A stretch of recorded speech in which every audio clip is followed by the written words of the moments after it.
जय श्री राधे, जय श्री कृष्ण। प्रभु प्रेमियों, आपने माता सती की कथा सुनी। माता सती दक्ष प्रजापति की पुत्री थी।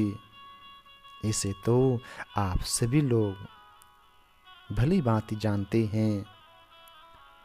माता सती ने दक्ष यज्ञ में अपना शरीर अपने पति भगवान शिव के अपमानित होने पर योगाग्नि द्वारा भस्मीभूत कर दिया था। इसका मुख्य कारण भगवान शिव के द्वारा माता सती को पत्नी के रूप में त्याग देना था। कथा इस प्रकार है। एक समय भूत भावन भगवान भोलेनाथ माता सती के साथ कैलाश पर्वत पर विराजमान थे। अचानक भगवान भोलेनाथ पृथ्वी की ओर देख करके मुस्कुराए और बड़े प्रेम के साथ हाथ जोड़कर प्रणाम करने लगे।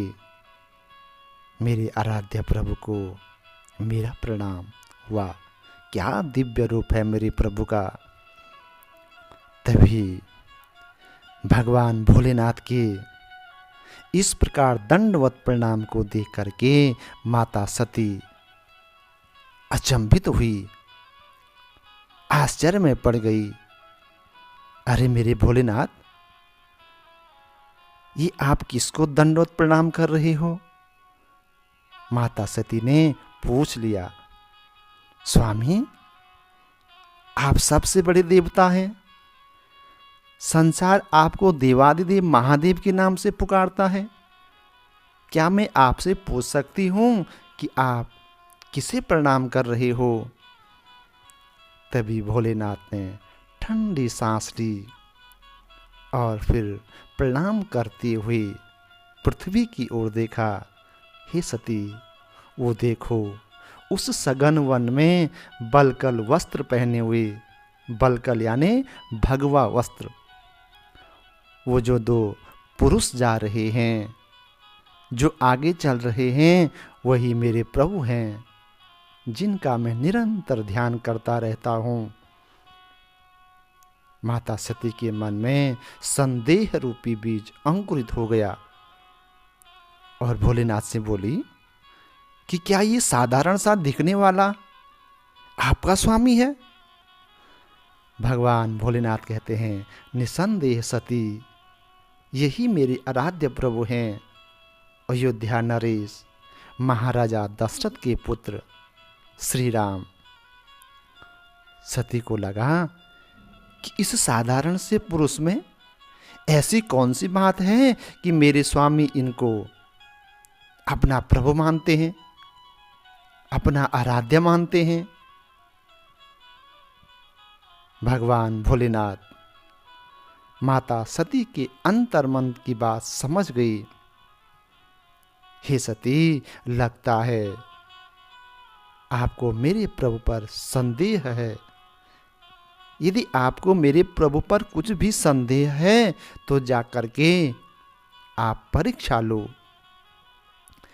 जो तुम्हारे मन अति संदेह तो किन जाहि परीक्षा ले हो। हे सती, जाओ और जाकर के परीक्षा लो, लेकिन परीक्षा ऐसी लेना कि आपके और मेरे बीच में कोई दीवार न खड़ी हो जाए। प्रभु प्रेमियों, माता सती जाती हैं और सोचती हैं कि मैं कौन सा भेष बनाऊं कि वो मुझे पहचान न सके। तुरंत मन में सोचा कि ये साधारण सा पुरुष इस समय अपनी पत्नी सीता के वियोग में दर दर भटक रहा है, क्यों न मैं सीता का रूप बनाऊं। माता सती तुरंत सीता का रूप धारण कर लेती हैं और भगवान राम के सामने खड़ी हो जाती हैं। भगवान राम ने माता सती को प्रणाम किया और फिर कहा, कहे हूँ बहोरी कहाँ वृष के तू, विपिन अकेली फिरहूँ के ही हेतु। हे माता जी, आप अकेली क्यों इस घनघोर जंगल में घूम रही हो और मेरे आराध्य भोलेनाथ कहाँ हैं? सती ने जैसे ही यह सुना पानी पानी हो गई और तुरंत वहां से अंतर्धान हो गई। भगवान भोलेनाथ के पास आती हैं। भगवान भोलेनाथ सती के सारे कृत्य को जान गए कि सती ने माता सीता का वेश धारण किया है। यह जान करके भगवान भोलेनाथ को बड़ा दुख हुआ, क्योंकि भगवान भोलेनाथ माँ सीता को माता के रूप में मानते हैं। इसलिए सती ने मेरी माँ का रूप बना करके बड़ा अपराध किया है, जो कि अक्षम्य है। अब मैं सती को पत्नी रूप में वरण नहीं कर सकता हूँ।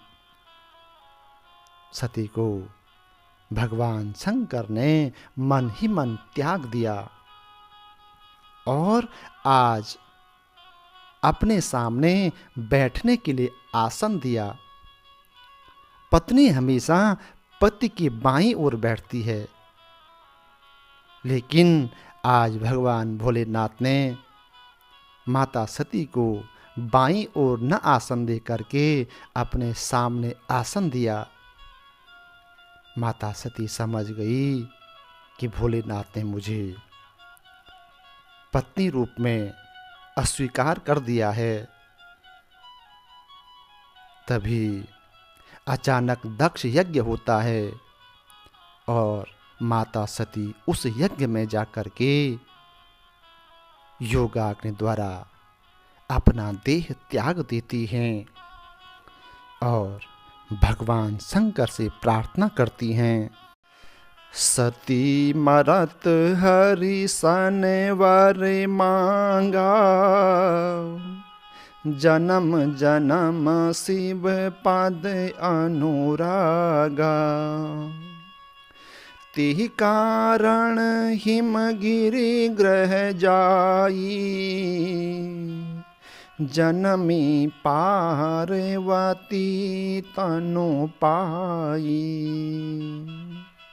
माता सती भगवान भोलेनाथ से प्रार्थना करती हैं, दिवि वा भुवि वा ममास्तु वासो, नरके वा नरकान्तरे प्रकामम्। अवधीरितशारदारविन्दो,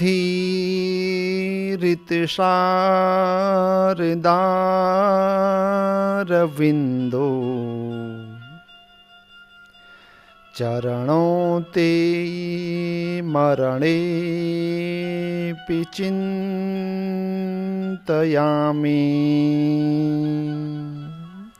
हे भोलेनाथ, मेरा जन्म चाहे आकाश में हो, पाताल में हो, नरक में हो, नरकांतर में हो, मैं हमेशा आपके साथ रहूं, आपके चरणों में रहूं।